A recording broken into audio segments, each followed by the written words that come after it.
Robert Mills was born December 5, 1958. Life wasn't particularly easy for young Bobby. As his sister Margaret puts it, he wasn't worth a boot in the arse as an athlete.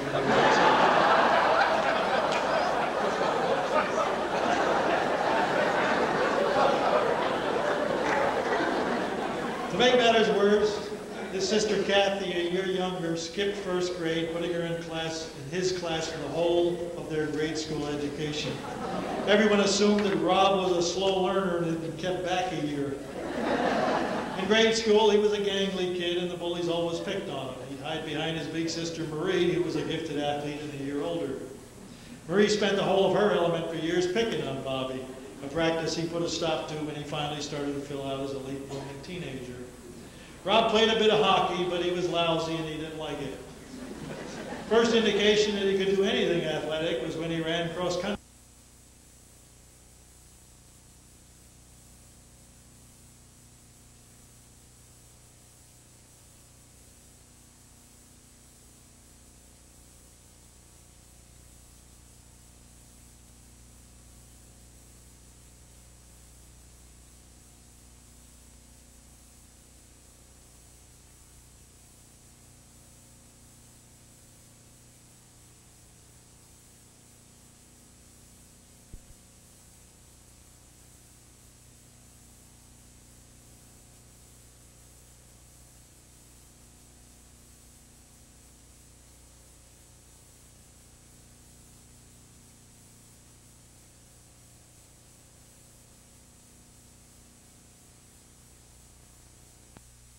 Mills was too tall for optimal crew rowing, and he was much lighter than the normal singles rower.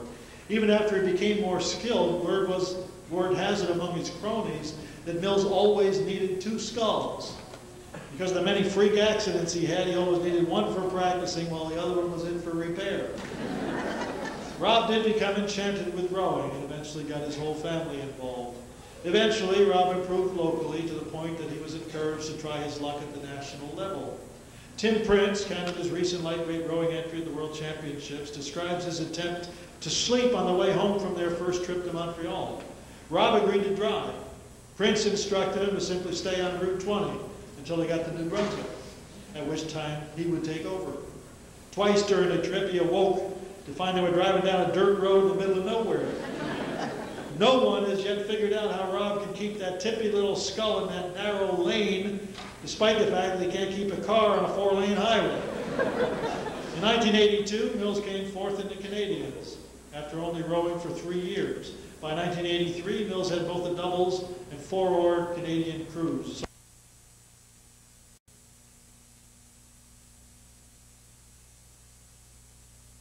Say he has the ability to concentrate on the task at hand better than anyone. Once he got it into his mind that he was going to devote his life to becoming the best rower he could be, he put off career, he allowed himself next to no personal recreation, and he even put off marriage to Carolyn until he was ready to hang up the oars. Rob Mills always goes by the rules. In fact, they don't ask him to run recreational regattas at the North Star anymore, because last year he disqualified so many teams they couldn't give out the prizes. Well, there was one time he didn't follow the rules. Owen Soller can tell you about how he found Mills and 3 drunken buddies out for a midnight row, a trip which was absolutely forbidden because of the possible boat damage in the dark.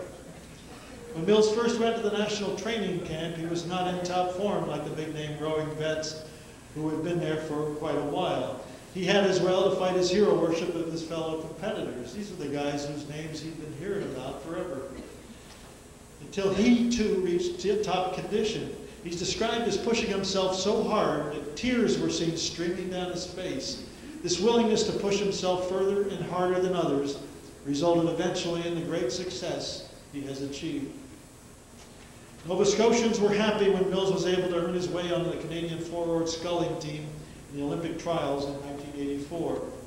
He had done so by beating out Bruce Ford, a longtime member of the four-oared crew. Many problems resulted. The rest of the team resented his replacing their friend of long standing, but Mills had won the right to team membership and he intended to claim it. For several weeks they tried to practice, but there were so many political and personal problems that little was accomplished. And eventually, in a move highly questioned by his friends, Mills dropped off the team. The coach, who had done little to help the situation, was eventually dropped from the Canadian staff.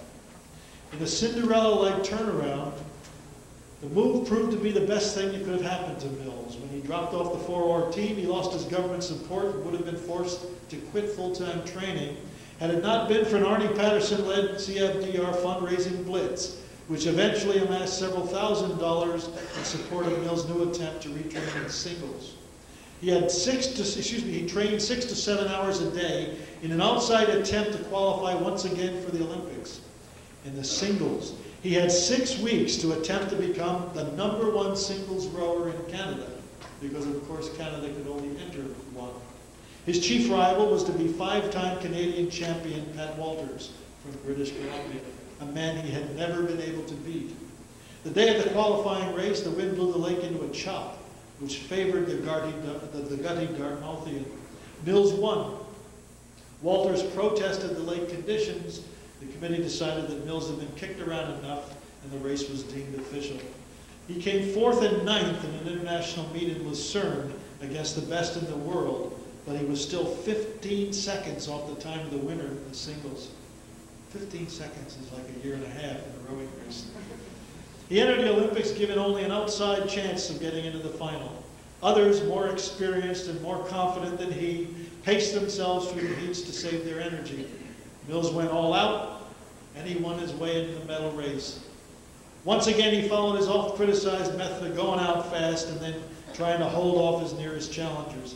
Halfway through the race, he glanced back to find to his delightful surprise that except for the 2 guys way out in front of him, there were none. He knocked an incredible 5 seconds off the time he had done in the Canadian Olympic trial to become the only Nova Scotian to win an Olympic medal in 1984. The Finnish gold medal winner Pertti Karppinen was 6'7" and 240 pounds. The silver medalist Peter Kolbe from West Germany was 6'4", 240 pounds. Pertti, who didn't speak very much English, came over to Bob after the race. He looked at Bob's 107.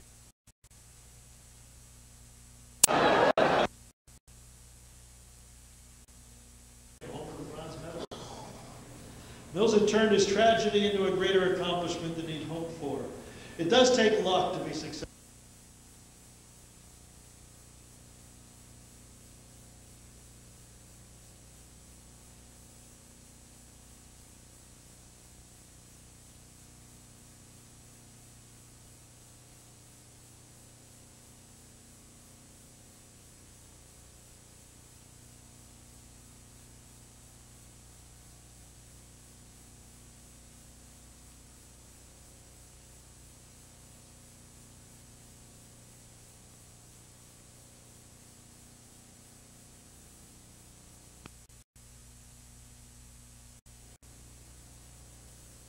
Not make it.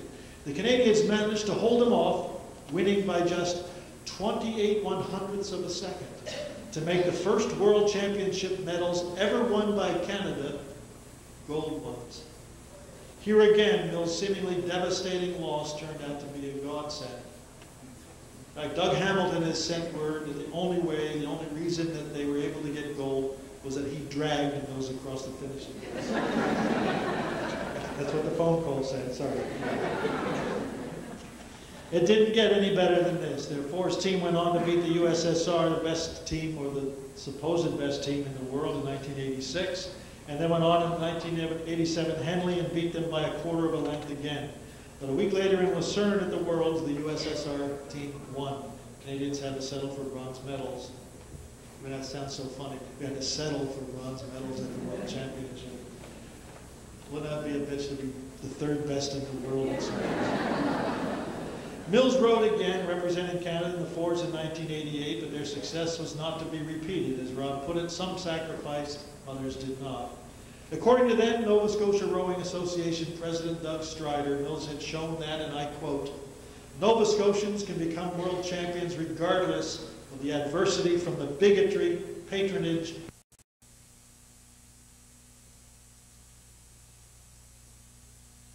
Ladies and gentlemen, Dartmouthian, Nova Scotian, and Canadian extraordinaire Olympic medalist and world champion, Mr. Robert Mills."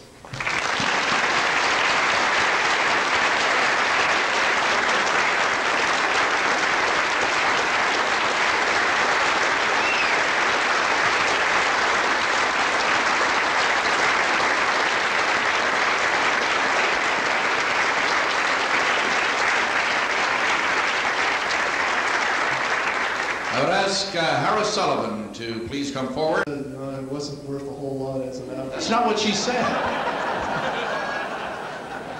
I started rowing in 1979 when I was 21 years old, so I came into it quite quickly, which was kind of nice because I didn't have to spend all those years through my teens, wasting my time doing all this physical activity. I had better things to do,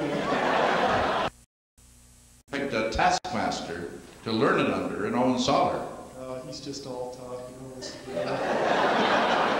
I wonder if he's here tonight. I don't know. He's here. Yes, he's here. Is he here? He's going to be up on stage in a moment, and you're going to be here too. Oh, I'm in trouble now. Bobby, congratulations again on this well-deserved honor, and welcome to the Hall of Fame. Thanks. Bobby Miller.